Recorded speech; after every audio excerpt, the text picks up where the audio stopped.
Hello, welcome to CHGO Fire. Well, the Fire took care of business against the worst team in MLS. Couldn't quite do the same against the fifth worst team, however. More good news, Philip Zinckernagel is playing great, and he's an all-star. Less good news, Omar Gonzalez literally KO'd the Fire in the U.S. Open Cup. It's the Chicago Fire, so it's a little bit of everything. We'll get to it on this episode of CHGO Fire.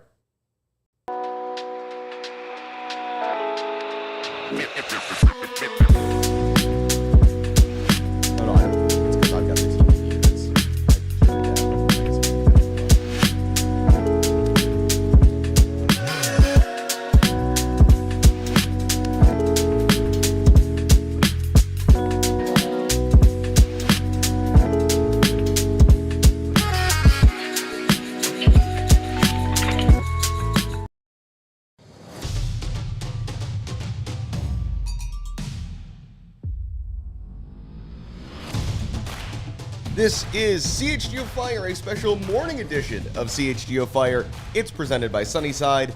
Visit sunnyside.shop for bright buys every day, including 50% off your first 3 online purchases. Enter promo code HICHGO at checkout to qualify. Exclusions apply. Sunnyside Cannabis Dispensary. Bright buys every day, only for 21 and over or Illinois medical card holders. Thanks to everybody who is joining us here live on the CHGO YouTube page, and thank you for listening wherever you get your podcasts. I'm Alex Campbell. I am joined by a very familiar face to fans of this and CHGO stars. We had him talking NWSL last time. We've got him in here to talk MLS, the Fire, and whatever else we get into today. Joe Chatz on Tap Sportsnet. Thank you as always for taking the time. Always thrilled to be here for the Wake and Bake edition. I guess that is kind of what we had going here, wasn't it? For legal reasons, that is not what we have going here. No. So, okay, the Fire have played 4 games since we had last one of these shows. They lost to Cincinnati in Cincinnati. I think that was just a case of the better team won. It was unfortunate the Fire could not get some revenge for the home edition of Fire versus Cincinnati, where the referee assisted a goal and there were some other shenanigans.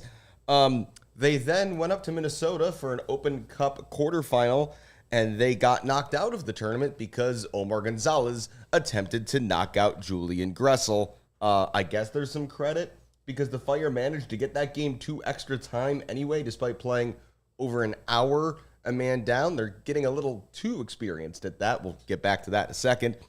They then lost 2-1 at home to San Diego FC. Really bad defense by the Fire on the first goal. Put it this way, if Andrew Gutman is standing at the back post with 3 open guys on the other team, that's probably because several things went wrong. They did. Anders Dreyer gets both goals in this game. It's really a shame because in any normal universe, Anders Dreyer should win like all the awards in MLS this year. He's not going to win anything because, well, 1, Messi exists, and 2, Messi is actually playing pretty well. So, yeah, unfortunate for Mr. Dreyer. He's going to miss out on the Landon Donovan MLS Most Valuable Player award to the greatest player of all time. Things happen. The Fire, 2-2 draw in Atlanta. A Fire game that had absolutely everything. Great start. Philip Zinckernagel scores an Olympico in the 4th minute. They then spend like an hour wasting chances, and inevitably, Atlanta scores 1-1. Marin Haile Selassie, coming off the bench, then scores a great goal to give the Fire a 2-1 lead. It looks like they're going to win.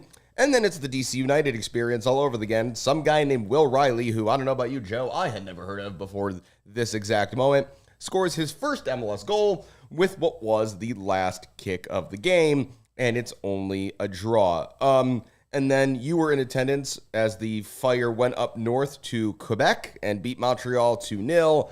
However, CF Montreal, the Club des Foot, hardly count as a soccer team at this point. All right, so there's a lot to go into from this last few weeks, but I think that we got to start with Philip Zinckernagel, who we knew at the time of last show was going to be an MLS All-Star, and then he's only gone these last few weeks and further cemented his case why he's an MLS All-Star.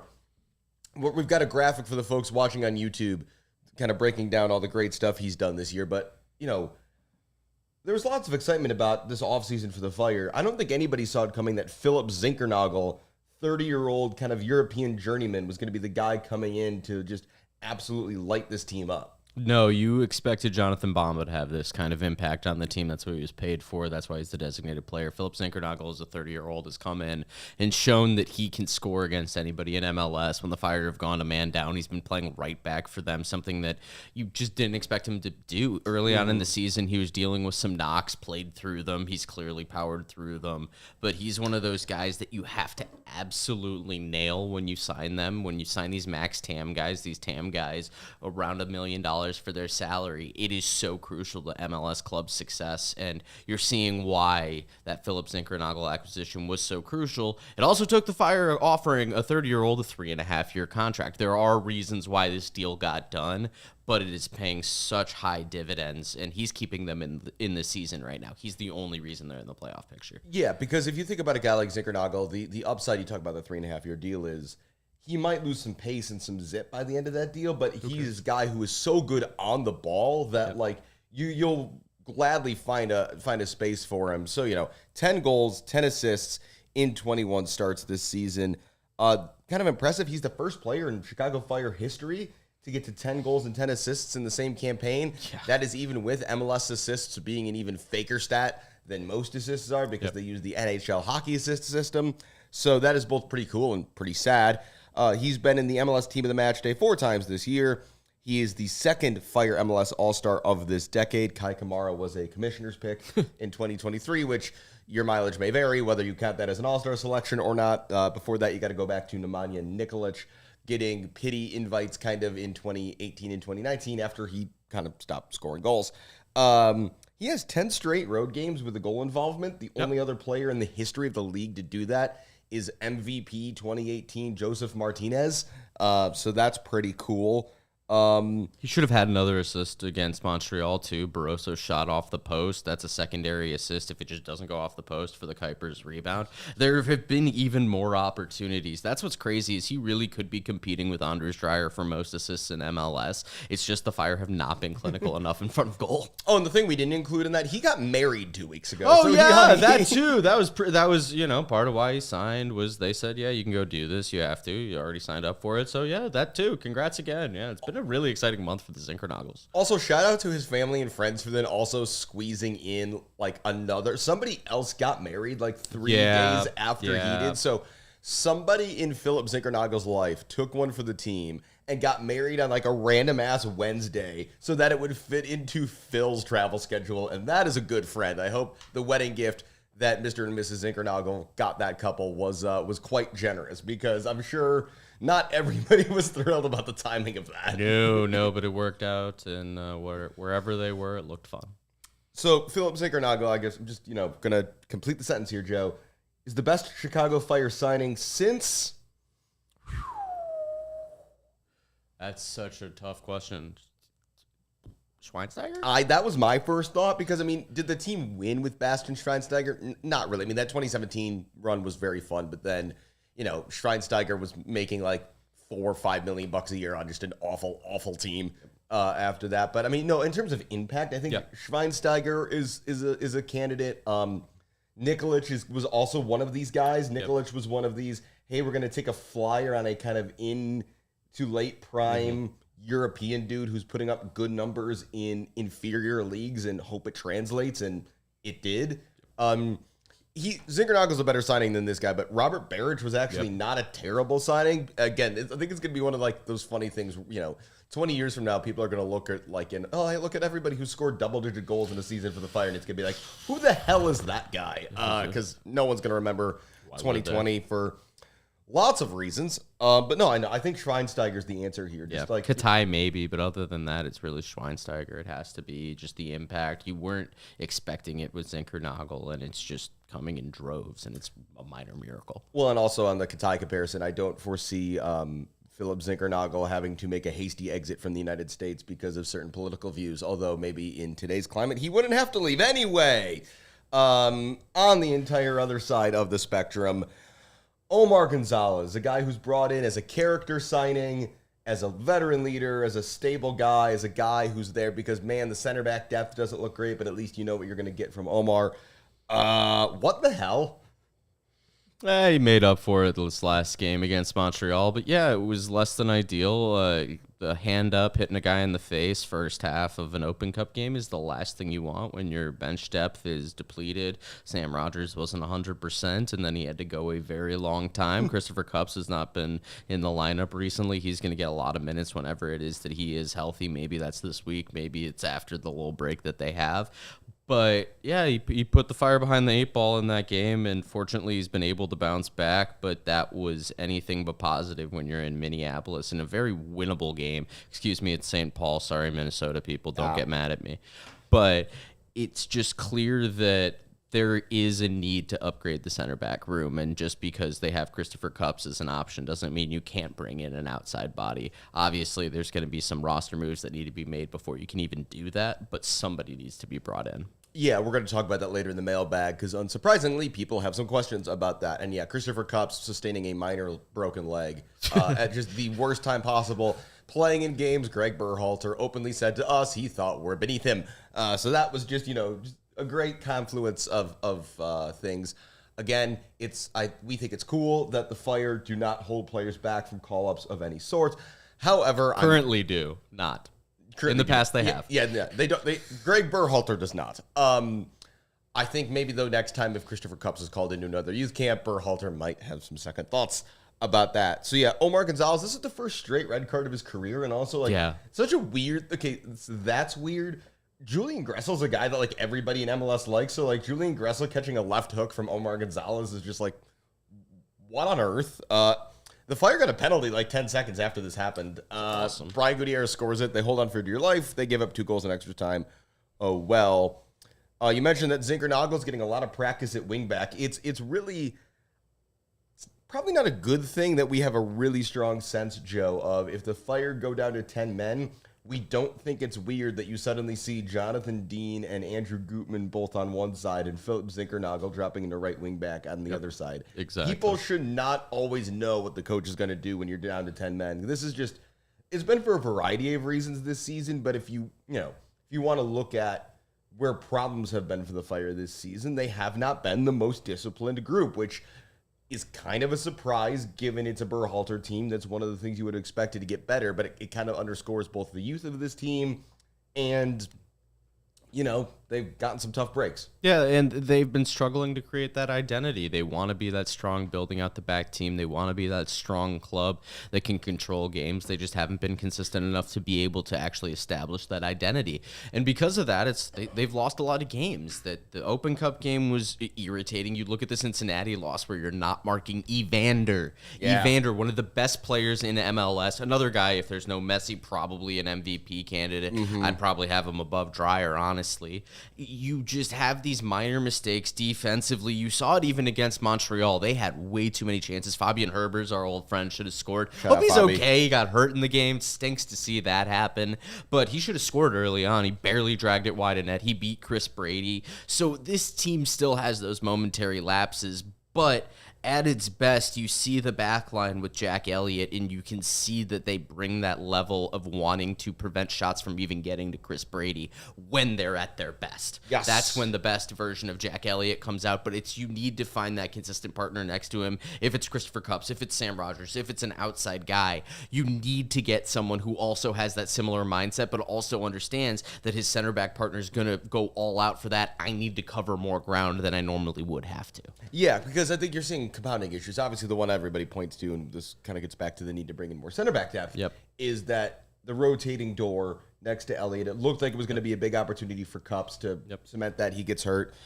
He's not getting a lot of, Jack Elliott in particular, but the center backs in general aren't getting a whole lot of shielding in front of them. I mean, Mauricio Pineda has good defensive instincts, but he is not the fleetest, so he's not going to, if there's a gap that opens up, Pineda's not going to be the guy who's going to be able to get over and cover that. I mean, we've seen, a couple times, this first San Diego goal, Brian Gutierrez goes chasing after Luca De La Torre, trying to win the ball back, doesn't get there, and then just kind of stands and watches as the entire left side is cut apart, and Andrew Gutman is there by himself.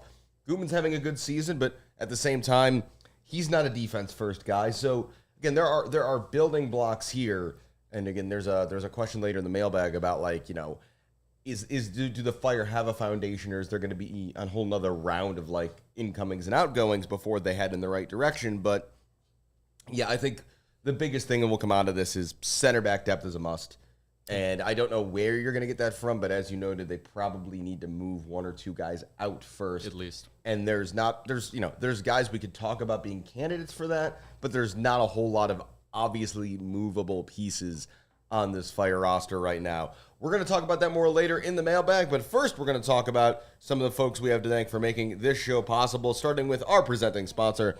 That is Sunnyside Cannabis Dispensary, your home for judgment-free cannabis shopping, a place where all kinds of visitors are welcome to explore, discover, and purchase from their wide array of high-quality products with everything you need to elevate your summer. Sunnyside is a one-stop shop for all your cannabis needs with their expertly curated menu, over 100 strains to choose from, and an easy online ordering and in-store pickup process. It's Illinois' favorite cannabis dispensary. They've got locations here in the city, in the suburbs, and across the state. If you're someone just starting out, they have expert guidance and brands they know you'll love like Good News and Mindy's. Or if you're a pro, they've got you covered with that extensive menu. They're adding new strains every day. And they know you'll love Cresco and Florical's incredible quality and consistent products. So visit Sunnyside.shop for Bright Buys every day, including 50% off your first 3 online purchases when you enter promo code HICHGO at checkout to qualify. Exclusions apply. Sunnyside Cannabis Dispensary, Bright Buys every day, only for 21 and older or Illinois medical card holders. Also a bonus offer for existing users. So again, that first-time user offer gets you 50% off. If you're an existing user, you can also enter CHGO 50. That's CHGO 50 for 50% off one Cresco Labs product. CHGO Fire also brought to you by Cash App, who believes making money moves should be easy. Cash App is fast, safe, and just a way more personalized process than the other apps you might have used. No extra hoops to jump through or extra stress. All of the tools are right at your fingertips to help you cash in. Sending money feels safe. Cash App always looks out for you. If they think something's not right or they think you might be sending money to a potential scammer, they'll warn you to make you think twice. In general, Cash App is like having a personal bodyguard for your cash, and you can personalize your messages and transactions, because why should paying your friend for brunch be so boring? If for whatever reason you don't already have Cash App, you could just download it from your phone's app store, sign up, and enter code CHGOFIRE in your profile. Send $5 to a friend, and you'll get $10 just for getting started. Thank you again to Sunnyside and Cash App. Joe, back to the state of the Fire. Let's look ahead here. This next 5 games is an interesting stretch for the Fire. They play their next 3 here at home. That's this weekend against the New York Red Bulls. Then the following weekend, LAFC come to town. Then St. Louis City are in Chicago on the 16th. That is then followed by just a double whammy of a road trip, Philly and Miami, to round out the month. Fire are currently 10th in the Eastern Conference. What do you think we need to see from these games? I think the first thing we would say is those Red Bull game this weekend and then later that St. Louis game. You got to win both of those without question. You have to win both of those, and realistically, you got to beat it, or at least get a result against LAFC. The St. Louis and LAFC games are going to be at SeatGeek Stadium. Thank you, Bears. And so those are going to be different types of games and a different type of setup. So for those of you clamoring for the nostalgia and joy, I will not be thrilled, but we will make that journey together. Having said that, this team needs to beat Red Bulls after the reverse fixture where they should have won. There were so many shots that they just absolutely wasted. So that's one of those games that really a point is not enough considering how poorly the inverse game went. LAFC is fine, but you got to steal a result at home. It's at home. You got to start piling on some home results. And then you've got St. Louis. That's a rivalry game, whether we like it or not. And the St. Louis isn't good this year. They just aren't. They've fallen off. They are what they are. And the Fire need a result against them. Then you got Philly and Inter Miami on the road. I don't know what you're going to be able to get out of those. If you can get a point, out of those 2 games sure, is fine. Honestly, when you look at the way the Inter Miami game went earlier this year, you could see the Fire pulling it off, but at the same time, it's going to be about how Inter Miami looks post-Leagues Cup, who's still healthy, who's still got a little juice. That's a winnable game if some things go in their way. Right. Philly terrifies me. Yeah, if they go all in on Leagues Cup, which, they may or may not do, again, once they've won that trophy, do you really want to put the effort in to win it again. They just got Club World Cup money. Like, It's all money. I guess they do need to fund the Rodrigo de Paul transfer that's happening either sooner or later. Loan transfer, the whole nine. Yeah, however you want to do that. So Red Bulls have one win in their last 7. Yep. And that win is when they decided to go 3-1 down in the first half to the Revolution. And then Emil Forsberg decided that he should try. In the second half of that game, they scored 4 goals. They win 5-3. That's their only win in the last month and a half. St. Louis also with one win in their last 7.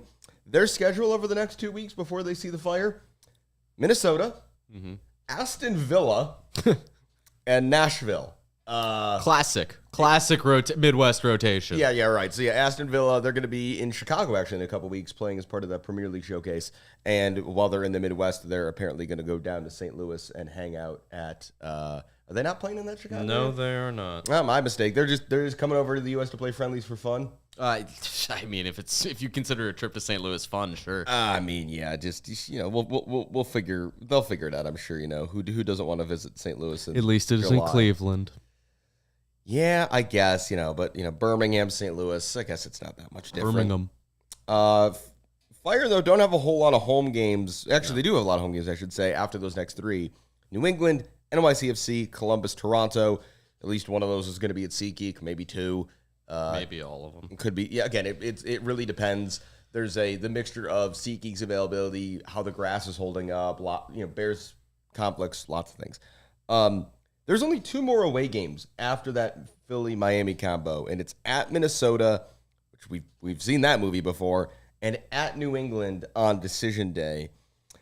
You talked about the Fire, Joe, needing to pick up some more points at home. Here's the current split on the season for the Fire home and away. Fire have played 10 home games this season. They have won just 2 of them, and they've split the other 8, 4-4 draws and losses, -3 goal differential, 10 points. So that is a 1 point per game basis. That is not getting you anywhere near the playoffs. It's not going to get you the spoon either, but you're going to be down in, 12th or 13th and not really factor. Meanwhile, they've played 13 road games. They have won 7 of them, so winning more than half the time on the road. Only 1 draw, though, 5 losses, plus 7 goal differential, 22 points. So that's just a little shy of a 2 points per game pace. That kind of form gets you 4th place. That gets you home playoff games. That gets you home playoff games. So basically, it's pretty simple. If the Fire can play even decently at home down the stretch, they're going to make the playoffs. Exactly. If they keep playing at home like they've been playing, they're not. And that's just going to be the long and the short of it. Exactly. We've talked a lot about the inability to collect clean sheets, the inability to finish out results. It's all the same thing, and it all influences these home results. They finally got the clean sheet in Montreal. It's their first clean sheet in a win all year. That's an insane thing to take till mid-July. Was Inter Miami at home in that weird game. Yeah, in Orlando when Brady got sent off. So there's 2 of them. There's just nothing you can do at this point. So if this team can just be decent at home. This team hasn't had that many draws recently. That's one of the things that if they could just turn some of those home results from losses to draws would be great. But this is now where you find out the character of this team. Do they want to be a playoff team? That is the goal of success. That is it this year. Make the playoffs. This team needs to make the playoffs. They haven't since 2017. I don't care what it is in MLS. I don't care how much needs to be done in the offseason still to improve this team. You need to make the postseason with the talent they have. Yes, the East is good, but it is available to be beaten. It is available to be taken over. And this team simply just needs to string together a good month and a half, and they will be comfortably in the playoffs. It's just, can they do it at home? And it has taken so long for them to try to figure it out. Maybe SeatGeek will help them. I don't know.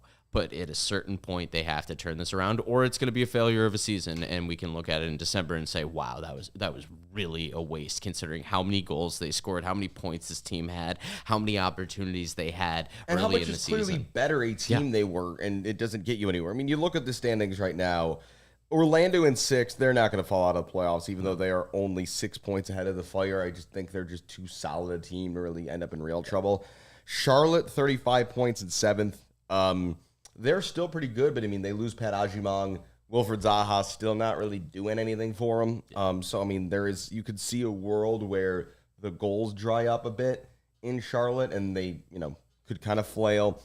And then you've got the New York teams. I don't believe in either of those teams. Neither do I. I mean, New York City are just like the most mid team ever, although they did just make a big attacking signing I saw. So but again, summer MLS transfers are transfers for next year because most guys take 6 months to settle in, so whatever.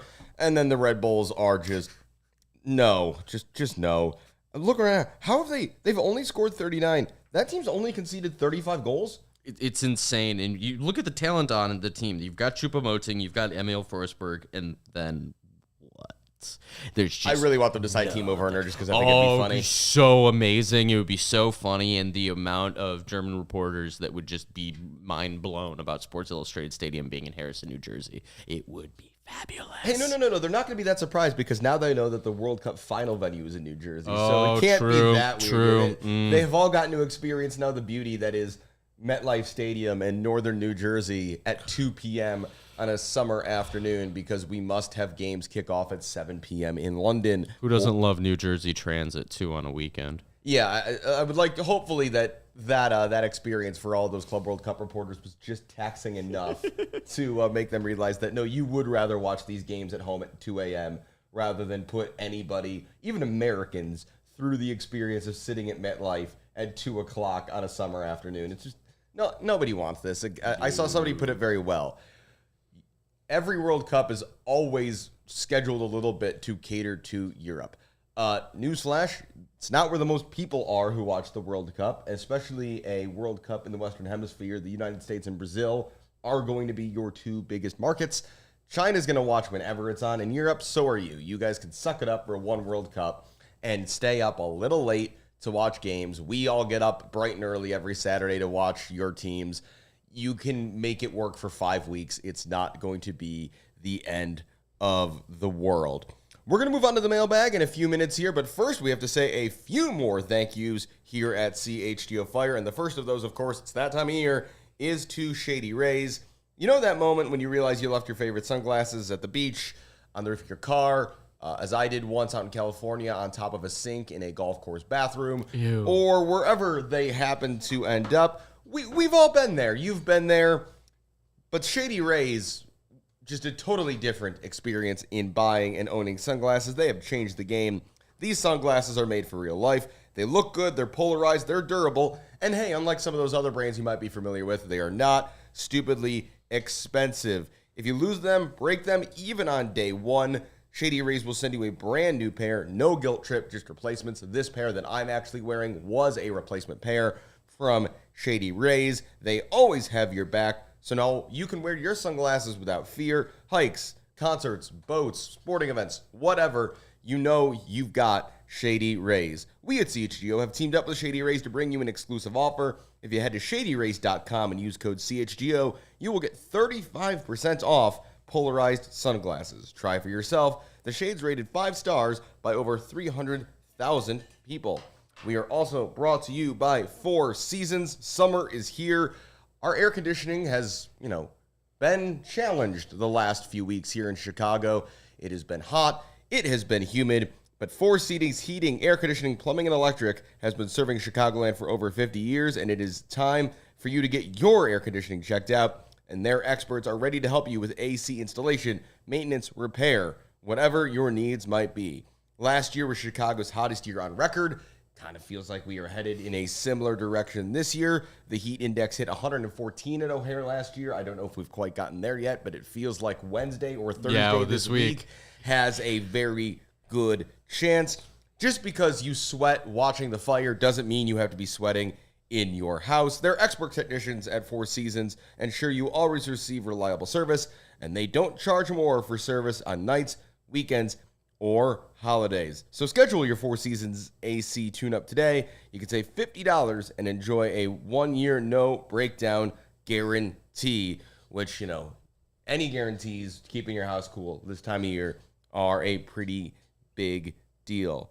Your trusted local experts are Four Seasons Heating, Air Conditioning, Plumbing, and Electric. You can visit fourseasonsheatingcooling.com for all their special offers and money-saving coupons. That's fourseasonsheatingcooling.com. Thank you to Four Seasons. Thank you to Shady Rays. Thank you to everybody who sent in questions on the Discord for today's mailbag, or if you are currently in the chat right now on YouTube, feel free to throw in more as well, and we will get to them if we have time. We are going to start with good friend of the show, Radio Maverick on Discord. Question for you guys. Are there realistic ways we can improve the defense this summer in the transfer window? His second question is, are there big names the Fire can go after this summer? We've kind of touched on that first one a little bit. Are there realistic ways the Fire can improve in the transfer window defensively this summer? Yes, but only if they get some salary off their books first. Yeah, you'd look at Carlos Terán as the main person that would have to be going out first. Not only is he a big salary mark that you can get off, but also the international roster spot would be incredibly valuable for this team. So that would be the first place to look, but you need to get rid of somebody first. There are a lot of guys on international roster spots, and if you can get rid of one of them, it could even be Omar Gonzalez at this point. He's done everything. He's a low salary. He is very attractive to teams in Europe, so maybe that's how you do it. He hasn't been playing that much recently. If you need a center back, you need that more than a winger right now. If you care about making the playoffs, that might be the move. So there are a couple options internally, but it's going to take a lot. And they need to do something there. If they don't, in terms of big names, like, haven't Fire fans learned that it's not about big names? Like, get a good player. It doesn't need to be a big name. Get a good player. Go find a 25-year-old version of Zinckernagel. I don't need a big name at this point. Like, it would be good for us. It would be good for our socials and our work. But no, get a good player. At this point, big names, it's useless. No, I mean, there was two names that have been thrown around for that spot the Fire looking to fill. The first was Kevin De Bruyne, and he went to Napoli for way less money because, you know what? Good for him. He's going to give them 2 years, and then maybe if he's still fit at 34, maybe that's a conversation we can have. The other one everybody kept throwing around was Gio Reyna. He's not coming to MLS at all because he is signing for Parma, and so please enjoy the excellent cured meats. I'm on so offer jealous there. Yeah, I mean, all things considered, it seems like a pretty good scenario. Also, their new coach has never been a first-team coach before. Yeah. He was a Mikel Arteta assistant at Arsenal, so that seems vaguely promising. He'll back his players. Gio, just please play soccer. I really don't care where it is. And the fact that it's in a very nice, picturesque part of Italy, even better. Go enjoy Parma. So neither one of those are happening. No, so I think that's the reason you haven't heard a lot of buzz around any other big names, because they took the De Bruyne swing. That was real. They were close on that. They didn't get it. It's like, okay. The reality for a big-name attacker is the same as the reality for another center back. You got to get somebody out first. Yeah. On that level, the name that you got to look at, and again, he's a great guy and everybody around the team loves him, but the name there is Calvin Acosta because he's the fourth highest paid player on the team, only behind Zinckernagel, Kuipers, and Bamba. And he about the same as Zinckernagel. He's on basically a max TAM contract, and he's just not playing. The reasons for that are kind of obscure and unknown at this point. But played well last weekend, for what it's worth. But for this discussion, they don't really matter. You've got a guy on a big jumbo salary, and if you're going to bring anybody in on a max TAM or a designated player deal at some point this summer, you would have to shift Acosta's contract. There's just no other way you'd be able to do it. You'd otherwise have to shift several other guys, and that just doesn't seem likely at this point.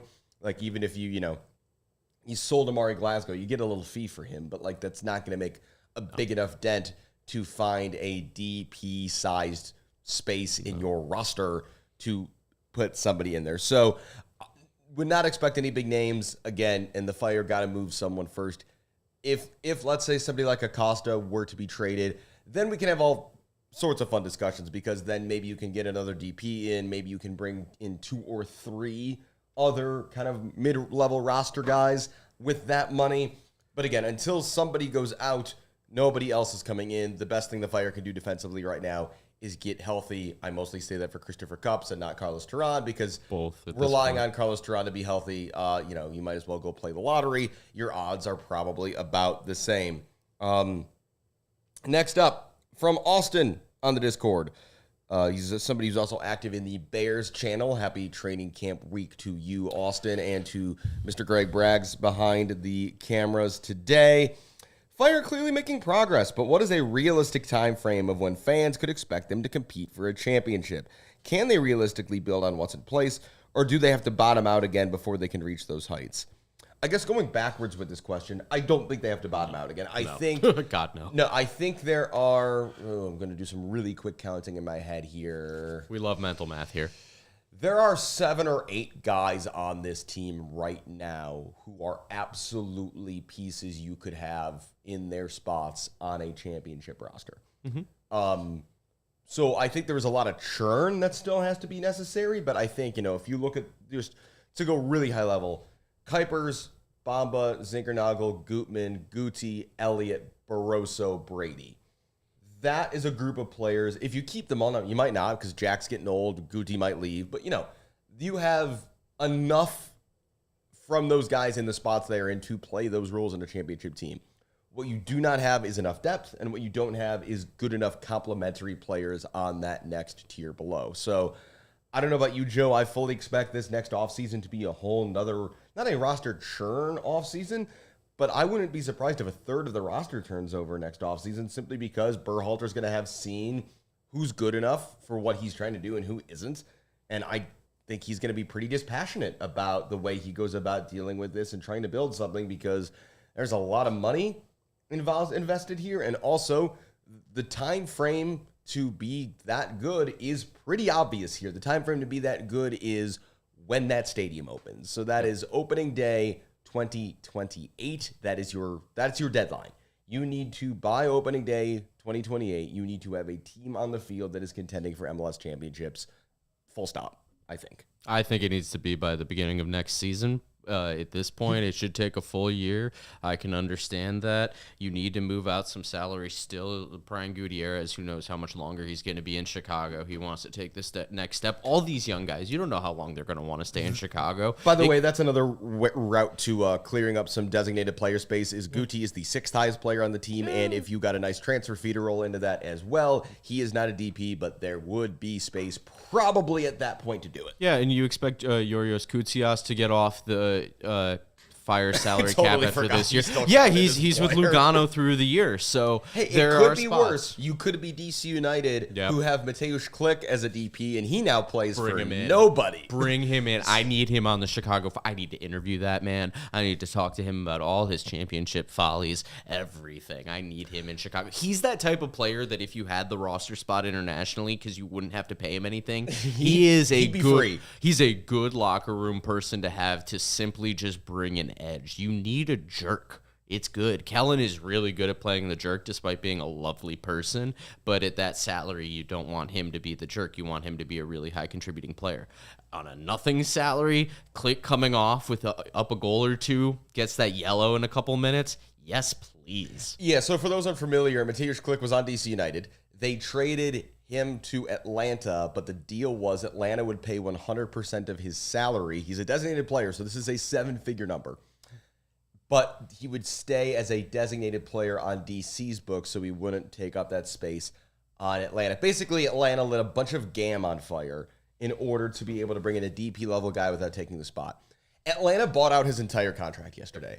Atlanta United, who are flat-out bad, who are still wheeling and dealing. They've got a transfer coming in from the championship. Steven Alzate from Hull City. Oh, what a signing. A true player who you should not pay $2 million plus add-ons for. Absolutely not. And can't wait. Hull need money. Like that was Hull need money. Hull need players, but they probably aren't going to use it on that anyway. They are headed probably for League One next season, but that's whatever it is. Joe is happy because that's one less team he has to worry about Millwall fighting, literally and figuratively, this next season. Yeah, I mean, I don't know what Atlanta are doing. Also, our thoughts go out to a Chicago Metro Soccer legend, Garth Lagerwey, who announced a cancer diagnosis this past week. That's really awful to see, and obviously his work life is quite stressful as it is right now. So all the best to Garth and his family and everybody in Atlanta dealing with that. And then, obviously he's a guy who wants to stay focused on what's going on the pitch, and that's not gone super well down there. So yeah, somebody in MLS is about to get Mateusz Klich for literally $0 for the rest of the season. It's very funny. Please go laugh at DC United. The only saving grace for them is they are not going to win the Women's Spoon this year because CF Montreal exists. From Shy on the Discord, is there any insider intel on who they're targeting this summer? No, not really. There's this weird Patrick Berg rumor that's come out of nowhere on Reddit today about the Fire allegedly wanting to pay $12 million to bring in Philip Zinckernagel and Greg Broughton's buddy from Norway. Don't do that. Berg, he's a perfectly good enough player for what the Fire could use in defensive midfield. $12 million could be better spent in so many ways. Yes, is it nice that you have a super rich owner and transfer fees don't really count against the cap for anything? Yeah, wonderful, great, fun. Don't do that. So I would say if we're gonna get any moves this summer for anybody you listener have heard of before, it's gonna be one of these weird MLS things that happens in 48 hours. We're gonna go from not knowing about it to the guy holding a Fire jersey very, very quickly. That's just how a lot of MLS teams move. It's how somebody like the Fire right now can move. Because whether it's Broughton or anybody else or just Berhalter's connections, they know enough people that they don't have to do this really out in the open. They can kind of pick and choose what they want to do. So the short answer is, I mean, I don't have anything. Joe, I don't think you have anything. And, again, we go back to the point, the drum we've been banging, until somebody moves out, any rumors are useless anyway. Yeah, there's not that much that needs to be said right now. Part of it is going to be that it's going to take towards the end, till the end of the window.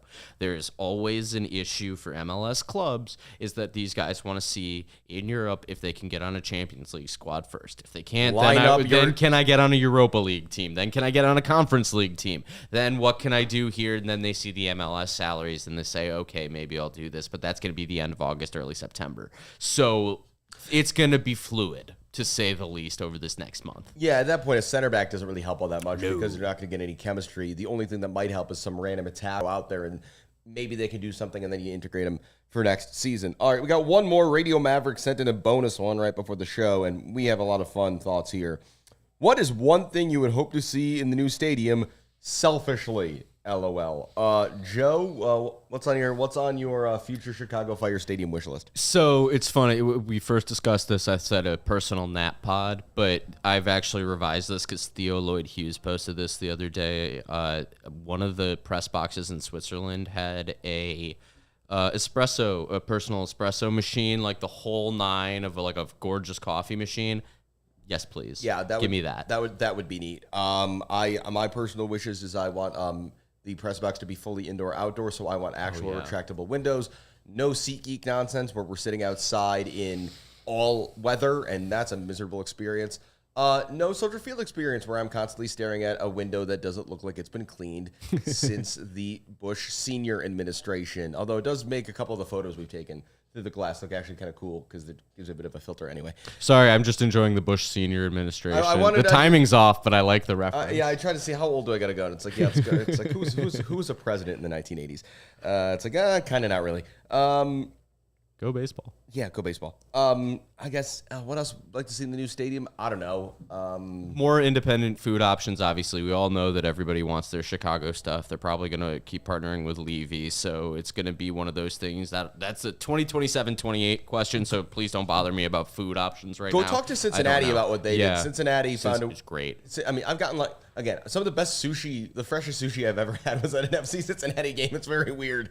I'm judging you hard right now. How did your stomach feel after that? Great, weirdly. My stomach sucks. Shocking. To be fair, that was also a U.S. national team game. No, that doesn't make it any better. It's Cincinnati. It's a landlocked state. Well, I mean, you get the Ohio River. You're not getting good sushi on the Ohio River. No, I didn't think so either, which is why I was like, what is going on here? What is this wizardry? Please. Covington, Kentucky.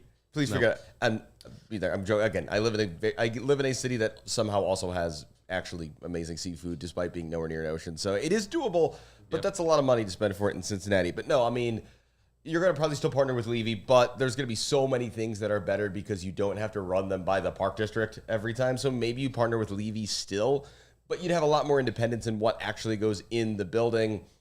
The list of things that get better when you don't have to worry about the park district anymore is just it's prices immense. Will go down, or should at least stay stagnant too. Yeah, I mean, there's some prices on fees on tickets, fees on concessions. Those all go down. You can maybe do the whole entire Arthur Blank Atlanta thing and charge like $2 for a hot dog if you want to. Joe, if you're listening, not you, Joe, the other Joe.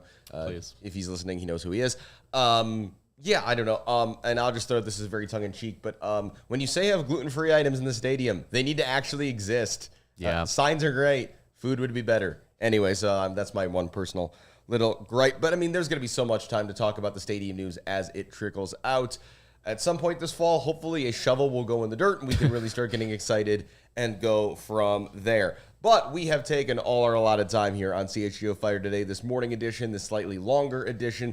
It's been fun. I've enjoyed it. Fire are at home this weekend against the Red Bulls. Hopefully they go out there and get a win, and hopefully you are not outside thinking you need a personal air conditioner because it is so damn hot. Joe Chatz, thank you as always for your time, sir. Thanks, Alex. Always a pleasure. Greg Braggs behind the mic today. Thank you for coming in early and taking an additional some additional work today in addition to what's going to be a busy week on the Bears side of things. Shout out to you guys. No problem. And no complaining about shovels in the dirt when the Bears might wait. I might have to wait until I'm 65 years old for that to occur. If you're lucky, Greg, if you're lucky. Yeah, I mean, pigs will be flying, and I don't know what else will happen before there's, hey, Bears, you only need like 20 more statements about stadium-related things, and then maybe if you just issue enough statements, maybe they will magically conjure a building. That sounds like the Stars. I mean, that's a whole nother story for another day. But hey, at least there is going to be a soccer stadium in the city for them to theoretically play in. That is another podcast. But thank you for watching on YouTube. Thank you for listening wherever you get your podcasts. I'm Alex Campbell. I'll see you next time on CHGO Fire. We all silly like the mayor.